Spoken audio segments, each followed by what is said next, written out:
Hi, are you someone who's trying to teach phonics to their child or someone who's actually working on their pronunciation as well as spellings? And the confusion is that when to use C and when to use K when we are teaching phonics, क्योंकि दोनों ही क की sound produce करते हैं तो spellings में confusion common है।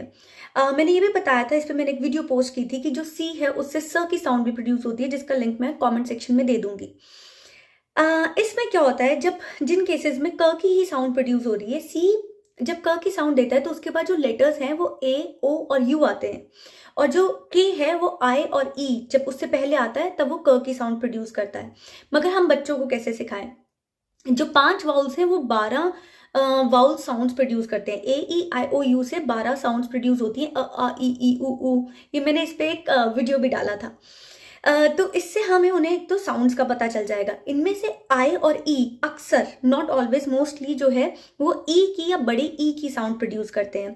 तो अगर देखो हम बोल रहे हैं cut, car, camp, cot, com, इन सब में ए जो भी हमारे नॉर्मल वर्ड्स है, सिंगल सिलेबिक वर्ड्स हैं, उनकी साउंड आ रही है और इनसे पहले सी यूज हो रहा है। मगर की, किट, इन सब में क्या यूज हो रहा है? के यूज होगा। तो एक तो ये अक्सर डिफरेंस है। आप बता सकते हैं जब भी कोई वर्ड क साउंड से खत्म होता है, फॉर एग्जाम्पल डक, डेक, तो इसमें क्या आता है? सी के दोनों यूज होते हैं। चिक, तो ये भी हम उन्हें बता सकते हैं कि ये सिंगल। इसके अलावा एक और केस है जहाँ पे हमारे पास साउंड तो एक ही फील होती है, मगर होते ही एक्चुअल में वो एक और लेटर लॉन्ग साउंड्स होती हैं। For example kite. काइट में हमें लगता है कि सेंटर में एक आई आया है, बाद में एक ई भी आया है, मगर ये वर्ड तो हम इसे सिंगल सिलेबिक ही कहेंगे, मगर इसके जो अंदर सिलेबल है वो एक डिफ्थोंग हो गया है। 2 वाउल साउंड्स जुड़ गई हैं। फॉर एग्जाम्पल काइट में आई की आवाज है, आई मतलब आ ई, आई, राइट, 2 आवाजें जुड़ गई हैं।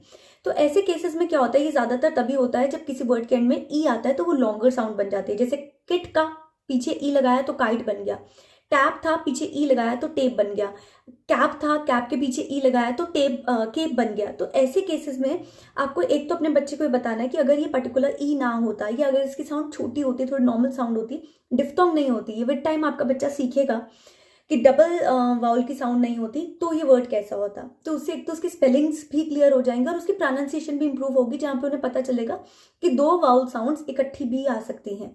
क्योंकि ऐसा हमारी हिंदी या नॉर्मल जो हमारी रीजनल लैंग्वेजेस हैं उनमें नहीं होता, इसीलिए इसकी कंफ्यूजन आती है।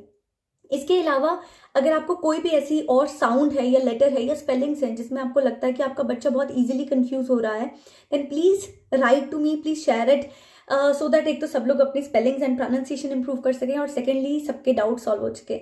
Thank you so much.